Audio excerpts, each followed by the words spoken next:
research for research on incentivizing and governing biodiversity in cities with blockchain technologies. This is a paper that I co-authored with Theo, who will also chair the second blockchain session tomorrow afternoon.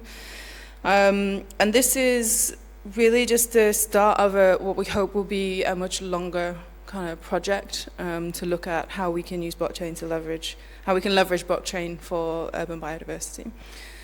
So the presentation will introduce biodiversity as a concept, look at it at the urban complex, and then think about how we use blockchain to incentivize and maintain biodiversity, and then think about how we can give agency to nature. We'll have a short socio-technical evaluation and future directions in terms of how the project will move forward. So, biodiversity is defined as the variety of life on Earth, of all life on Earth, and the natural patterns it forms. So,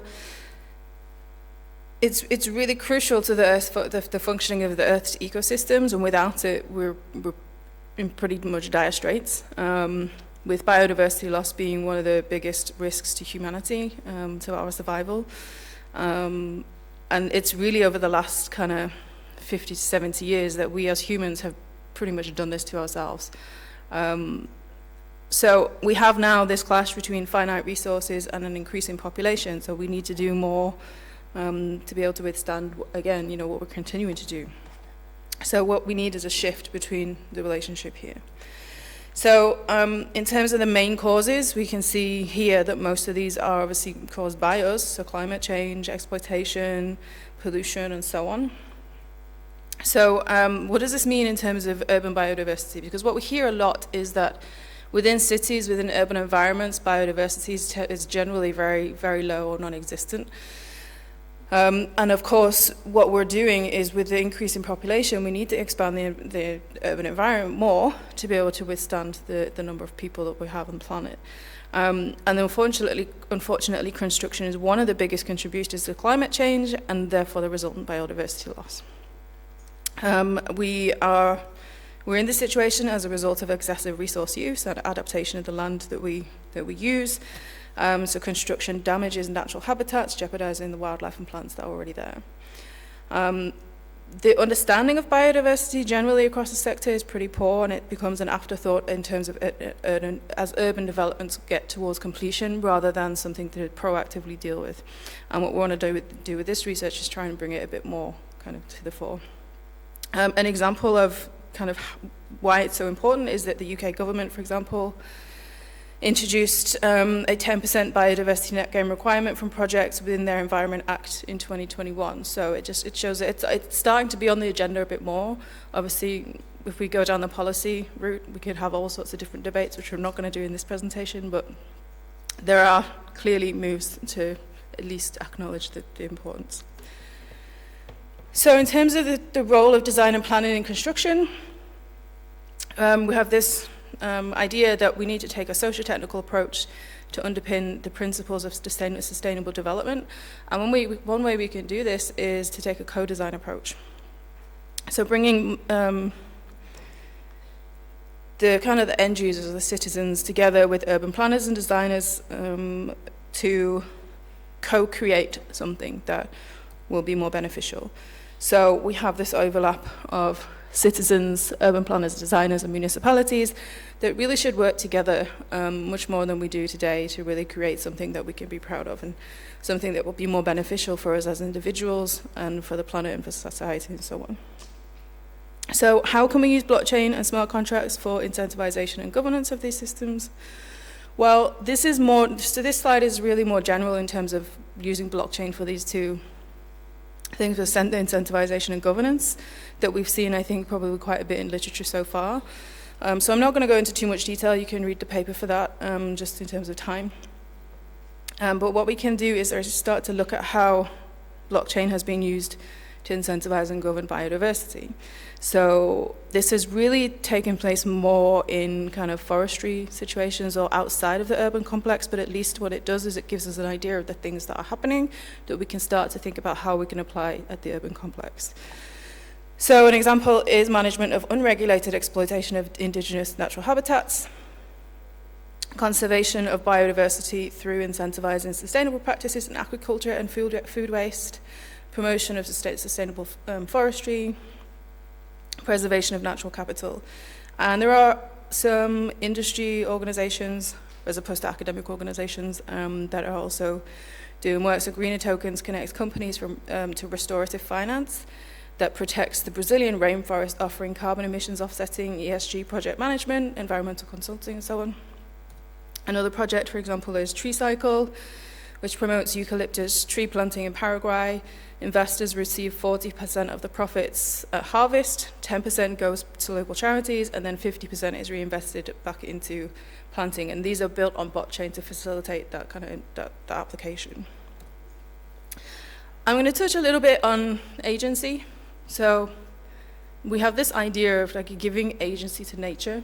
So how the complexity of that is thinking about how you can give agency to a seemingly non-conscious being.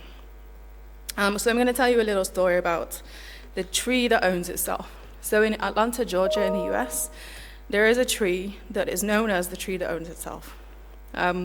This is a tree that was given its ownership by the owner of the tree, or the house. So there's a plaque that kind of explains the story, and it says, "For and in consideration of the great love I bear this tree and the great desire I have for its protection for all time, I convey entire possession of itself and all land within 8 feet of the tree on all sides." So it's not really something we can do, but this person decided he did it. He loved this tree so much that he wanted to protect it, and he wanted to give ownership to itself. So he did it, and nobody disputed this fact, and so it became true, and this tree then owned itself. Even municipalities kind of agreed with it. The sad thing was this oak tree died. Somebody took an acorn from the tree and then planted it, and now we have the son of the tree that owns itself. So this is the idea that we can give agency to nature, but the issue around that is, how can a tree advocate for itself in terms of communicating with us as humans or the people that would likely knock it down? So in terms of how we think more about that idea of agency and using blockchain, I have 2 examples here. So the first one is a project called BitBarista, which is by the Design Informatics Lab at the University of Edinburgh. And they have a coffee machine that is built on blockchain.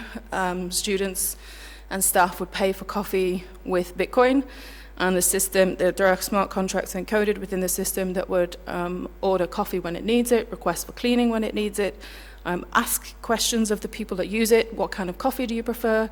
Do you want to pay for sustainable coffee, or do you just want cheap coffee, and so on? So it itself kind of manages itself through smart contracts. The other thing is a prototype at ETH Zurich, developed by Jens and his team, which is a meditation pod that I think is also built on blockchain. Just checking. It's powered by solar power. It's run on smart contracts. People can book a time in the pod, and if there is no energy, then they will have to wait until the pod powers itself using solar energy, and so on. So it's a decentralized autonomous organization.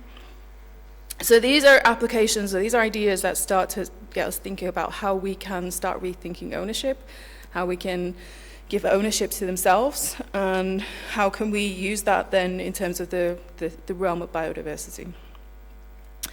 So in terms of the review that I did for this paper, a number of gaps were identified that we need to address to be able to take this concept forward. Generally, there's a lack of research on biodiversity at the city scale, of course, related to blockchain. I'm sure there is a lot of literature on biodiversity generally and at cities, but not that include blockchain. That does exist is really focused on forestry and things like that.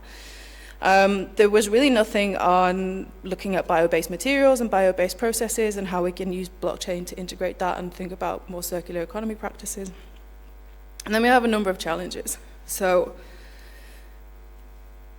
acceptance of blockchain generally is still not great. And so what we have to do is try to think about how we as a community can address that, how we can get people on board with blockchain.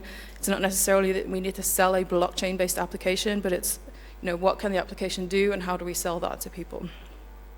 It requires thinking of changing in business models, levels of responsibility. We need a critical mass. I'm going to go quickly through these, but you're going to get the idea. It's not like we've got a kind of uphill balance before we can really start to leverage this technology. From a socio-technical perspective, every time I look at things from this perspective, technology tends not to have too many challenges because I think there's an assumption that the technology is either already there or it will be in the future. So it's really around having that actual technology to facilitate such a kind of application. But then we have the issues around process. So the idea of co-creation, which is something that's still quite new and emerging, so it requires engagement from a number of different people at different levels, and for them to understand the different incentive and governance mechanisms. How does this change business models? What are the financial implications of the kind of structure and so on?